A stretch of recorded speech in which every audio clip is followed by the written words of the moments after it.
Hello అండి. అందరికీ దీపావళి శుభాకాంక్షలు. అందరూ ఎలా సెలబ్రేట్ చేసుకున్నారు?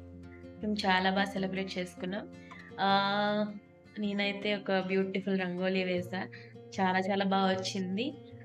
మేము దీపావళి ఎలా సెలబ్రేట్ చేసుకున్నామని మొత్తం వ్లాగ్ తీశాను. అది ఇప్పుడు కంటిన్యూ అవుతది. ఈవినింగ్ కాబట్టి పూజ చేసుకునేది. నేను మార్నింగ్ అంతా ఈవినింగ్ కావాల్సిన మొత్తం ప్రిపరేషన్స్ అయితే చేసుకున్నా. ఇక్కడైతే నేను ప్రమిదలు నానబెట్టా. ఎవ్రీ ఇయర్ కొన్ని ప్రమిదలు, కొత్త ప్రమిదలు, పాత ప్రమిదలు కలిపి వాడాలంటారు కాబట్టి నేనైతే పాత ప్రమిదలు నీట్‌గా క్లీన్ చేయటానికి సర్ఫ్ నీళ్ళలో పెట్టి వాష్ చేశాను. ఇంకా కొత్తవైతే వాటర్‌లో నానబెట్టి తీసి బయట ఎండలో పెట్టేశాను. సర్ఫ్ నీళ్ళలో పెట్టినా కూడా అంత ఏమీ పోలేదు. బ్లాక్ కలర్ మసి. పర్వాలేదు అయినా కూడా. సో, ఎండలో పెట్టేసా.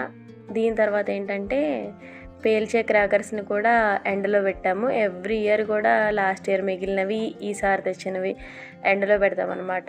వెంటనే దీపం దగ్గర పెట్టగానే వెంటనే వెలగటానికి. నాకు ముగ్గులు వేయటమన్నా, లేకపోతే డెకరేట్ చేయడమంటా చాలా ఇష్టము. సో, ఈ రంగోలీనైతే నేను యూట్యూబ్‌లో చూశాను. అంటే ఫ్లవర్స్‌తో వేద్దామనుకున్నా, బంతిపూల రేకలతో. ఎప్పుడు ఒకేలాగా ఏస్తే బోర్‌గా ఉండిద్దని చెప్పి ఈసారి కలర్స్‌తో వేశాననమాట. ఒక ఫ్లవర్‌లా వేద్దాం అనుకున్నా కానీ యూట్యూబ్‌లో కార్నర్ రంగోలి అని సెర్చ్ చేస్తే ఇలా కొన్నొచ్చినియి. సో, నాకు నచ్చింది ఒకటి తీసుకొని సేమ్ వాళ్ళు చెప్పిన కలర్సే కాకుండా నాకు నచ్చిన కలర్స్ అయితే వేశాను. ఆ పైనైతే శుభ్ లాభ్ అని రాసా. ఫస్ట్ చాక్ పీస్‌తో గీసుకున్నా. దాని తర్వాత ఇట్లా కలర్స్ అన్నీ నింపి ముగ్గుతో వేసేసాను. చాలా బ్యూటిఫుల్‌గా వచ్చింది. దీపాలన్నీ సెట్ చేసిన తర్వాత అయితే ఇంకా కలర్‌ఫుల్‌గా ఉందనమాట. చాలా చాలా నచ్చింది. ఇదైతే కార్నర్‌లో వేశాను. బయట గుమ్మంలో కూడా ఒక సింపుల్‌గా రంగోలి వేశాననమాట. అది దీపాల ముగ్గు ఉండిద్ది కదా! అది వేశా. నా పనిలో నేనున్నాను ముగ్గు వేసుకుంటా. పక్కనైతే మా పాప కూడా ఇట్లా మంచి కలర్‌ఫుల్‌గా రంగోలి వేసింది. సో, దాన్నైతే నేను చెరపలేదనమాట. కష్టపడి ఏంటో అట్లా కలర్స్ అన్నీ ఒకదాని మీద ఒకదాని మీద ఒకటి పెట్టేసిందనమాట. బయట వేసిన ముగ్గయితే ఇది. చాలా బాగుంది కదా! కింద లోటస్‌లాగా వేసి దీపావళి కాబట్టి ఆబ్వియస్లీ దీపాల ముగ్గే వేస్తా. సో, మార్నింగ్ ఎండలో పెట్టాను కదా! మార్నింగ్ అంటే మార్నింగ్ కాదు, 12కి అలాగా వాష్ చేసేసి బయట పెట్టా. సో, వాటన్నిటిని తీసుకొచ్చి ప్రతి ప్రమిదకి పసుపు రాసి కుంకుమ బొట్లు పెడుతున్నాననమాట. నేను ఒక్కదాన్నే కాకుండా ఈసారి ఈ పనిలో మా పాపను కూడా ఇన్వాల్వ్ చేశా. తను కూడా తెలుసుకునిద్ది కదా! నేను చిన్నగా ఉన్నప్పుడైతే ఎవ్రీ ఇయర్ దీపావళికి నా పని ఇదే. దీపాలు వాష్ చేసి ఎండపెట్టి వాటికి పసుపు రాసి బొట్లు పెట్టడం. ఇదంటే చాలా ఈజీ పని కదా! సో, అందుకని మా పాపకు కూడా చెప్పాను. సో, అలా చేస్తుంది. తను పసుపు రాసేసి బొట్లు పెట్టేస్తుంది. 5 బొట్లు పెట్టాలని చెప్తున్నా. చుట్టూ చుక్కలు చుక్కలుగా పెట్టేస్తుంది. తెలీదు కదా! చెప్పిన తర్వాత ఇంకా 5 బొట్లు పెట్టేసింది.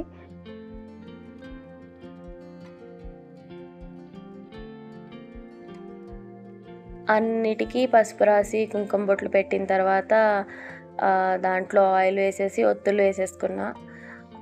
ఒత్తులు నాని వెంటనే వెలుగుతాయని చెప్పేసి అట్లా ఒత్తులేసి పెట్టేసా.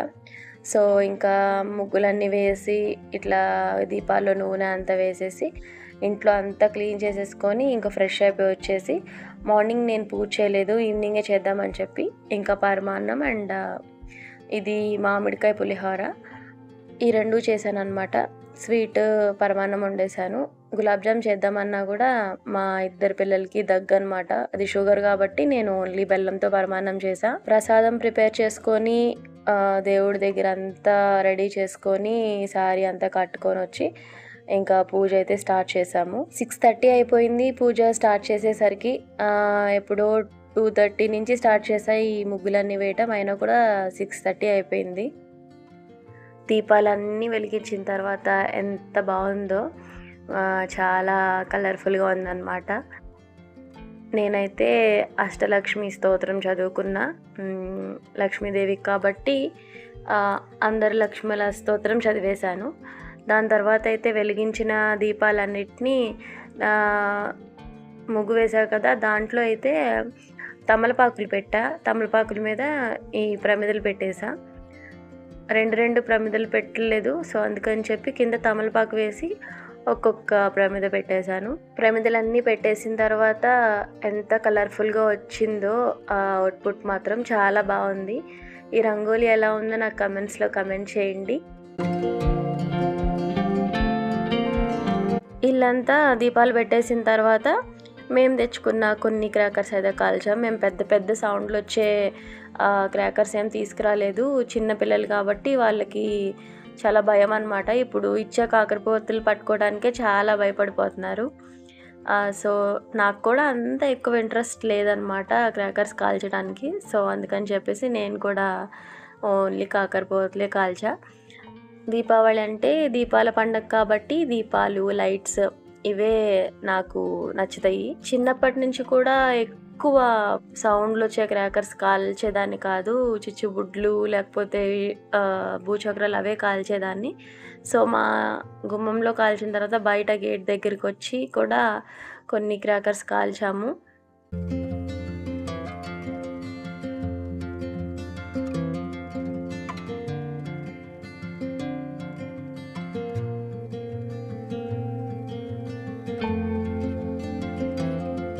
కొంచెం సేపు భయపడ్డారు. దాని తర్వాత మా పాప అయితే తనకైతేనే వెలిగించుకుంది. బాబుకి ఇంకా చాలా భయమే. సో ఇలా కొంచెం సేపు క్రాకర్స్ కాల్చి ఇంకా ఇంట్లోకి వచ్చి స్వీట్ తినేసాం. ఈ ఇయర్ ఈ దివాళీని ఇలా సెలబ్రేట్ చేసుకున్నాం. మీరు ఎలా సెలబ్రేట్ చేసుకున్నారో నాకు కమెంట్స్లో కమెంట్ చేయండి. వన్స్ అగైన్ అందరికీ బిలేటెడ్గా హ్యాపీ దీపావళి. సో ఈ వీడియో ఎలా అనిపించింది నా కమెంట్స్లో కమెంట్ చేయండి. అండ్ నచ్చితే కనుక లైక్ చేసి నా ఛానల్ని సబ్స్క్రైబ్ చేసుకోండి. మళ్ళీ వేరే వీడియోలో కలుద్దాం. Bye bye.